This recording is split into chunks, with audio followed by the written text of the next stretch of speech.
You think of the quintessential 1980s hot hatch, your mind probably immediately goes to those boxy Volkswagen GTIs, the car that practically created the hot hatch craze. Thanks to an era of skyrocketing fuel costs and lack of overall fuel availability, many manufacturers would throw their hat into the ring. Toyota, Mazda, Peugeot, and Ford all launched their own performance-oriented hatchback submodels to try and compete for this quickly growing market segment of compact fun. But one of the fiercest competitors to the GTI came from an unlikely brand, Chevrolet. It was their new hot hatch offering that broke the mold from big, bulky American cars and showed Europe that GM could not just compete, but in certain categories, win inside this import-dominated segment. The car they built was none other than the Chevrolet Citation X11, and this is the story of its rise and dramatic fall.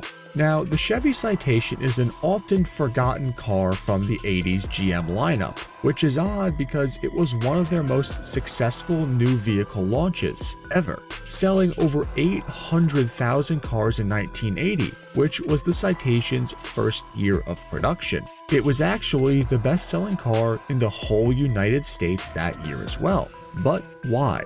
And if you're having any troubles with your car that you just can't diagnose, then today's sponsor, Carly, is going to be the answer for you. Carly is a portable OBD2 reader and app combination that allows you to easily identify, diagnose, and even clear potential error lights on the dash in your car. And with their built-in smart mechanic feature, they can even help explain what the problem is and what certain remedies for it might be, so you can proceed with confidence. And spoiler alert, on this car here behind me, Carly actually picked up a problem with the vehicle that wasn't showing up in any error codes or lights on the dash. All you gotta do is take the little Carly handheld device here and plug it into the OBD2 port on your car, which on my Mustang is all the way down here under the dash. Once you put this in, you'll see the lights come on there, and that means you're good to go. Now the next step we're gonna go do is start the car and then pair it to our phone. Okay, so now I'm opening up the Carly app on my phone right here. I have my car already put in as the vehicle on the app, but as you'll see, there's a connect button here. Plug the OBD2 scanner into the port, which we already did. Now we have to turn the vehicle's engine on and make sure that Bluetooth is connected. So we're gonna turn the car on now.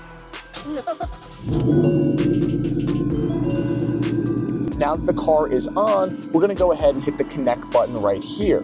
And now, Carly's gonna start scanning this vehicle to tell me what's going on with it. Once we've hit connect, I now have a few options I can go ahead and do: diagnostics, use car check, and other features as well. In this case, I'm gonna go ahead and use a diagnostic feature right here, and it's gonna go ahead and scan the vehicle. Now, I've already scanned this particular car before, as you can see here, and I have an error code. The actual error code on my vehicle is a 500-101 code for HSA valve fault 1. And with this app, I can actually use the smart mechanic feature right here, click this, and I can go ahead and get a full-on breakdown of what exactly is going on with the vehicle. It tells me exactly what the problem could be and how to solve it. And this little pocket-sized device has a host of other features beyond just regular diagnostics that you can use. You can do a used car vehicle check to kind of see how the previous owner treated your car and how it was ran. You can also see other attributes like live engine data, and you can even code it and unlock special features on certain makes and models. And Carly is adding more smart mechanic write-ups for all types of makes and models any given time. So rest assured, there will be more information out there for different error codes as time goes on. So you will have the ability to get direct recommendations for most vehicles. Now there's a free version of the phone app that anybody can use, and there's also the paid version of the app, which I demonstrated here,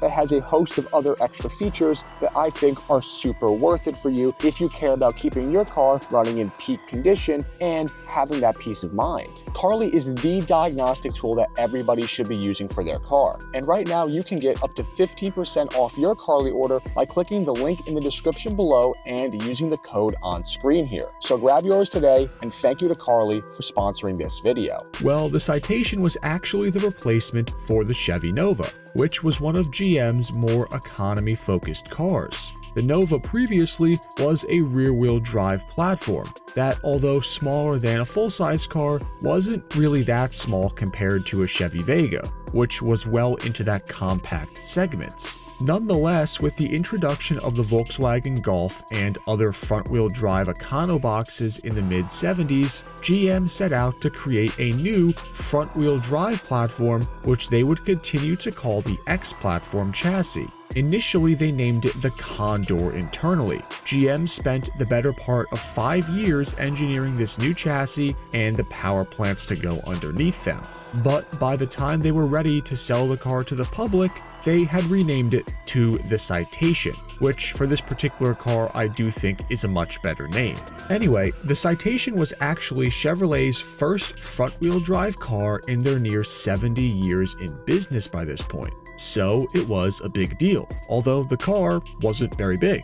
It was actually a great deal smaller than the Nova it replaced, and a whole lot lighter too. Dimensionally, the Citation was barely bigger than the Vega, but because it was designed more as a hatchback with a front-wheel drive configuration in mind, the inside of the vehicle was far roomier than that of the Vega. Maximizing cabin space was an initial goal for the Citation, and it succeeded. The Citation was available in a standard 3-door hatchback configuration, a 2-door Club Coupe configuration that had a traditional trunk, and a full 5-door option as well. When the Citation launched for that 1980 model year, 2 engine options were available in it. A 2.5-liter inline 4-cylinder that was initially created by Pontiac called the Iron Duke, and a 2.8-liter GM-designed V6 that would be transversely mounted in the front of that X-body Citation platform.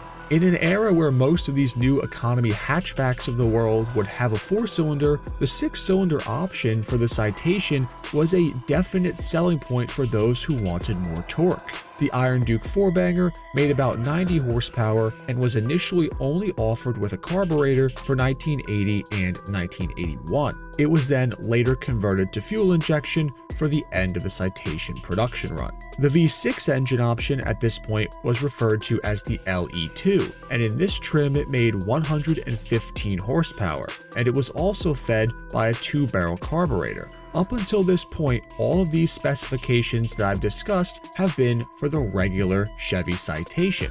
But what about the X11 package cars? Well, powertrain-wise, for 1980, the X11 cars were exactly the same as the regular Citation. The inline 4 and the V6 were both available with the optional X11 performance package. For the first year, that X11 pack was strictly a suspension and visual overhaul set that included a fully retuned sports suspension system with new front and rear sway bars, wider wheels, and bigger tires.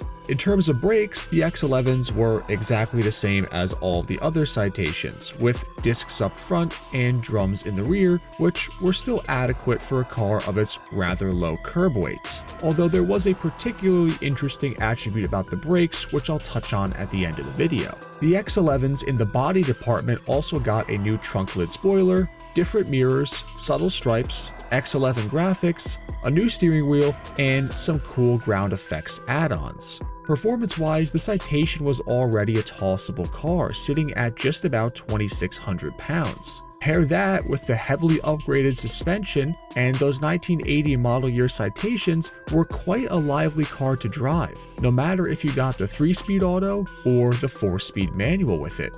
But the best was yet to come with the X11, Q 1981.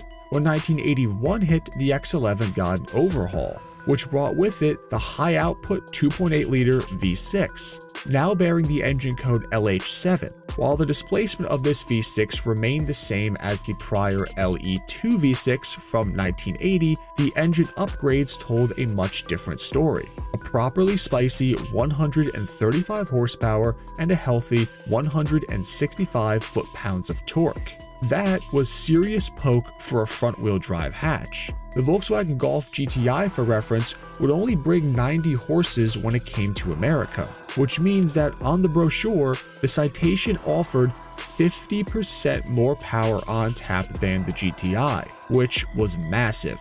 Beating the LH7 was a Rochester dual-jet 2-barrel carburetor. The motor was very much similar internally, but the secret sauce was its revised camshaft and freer-flowing cylinder heads that let that domestic six-banger breathe better.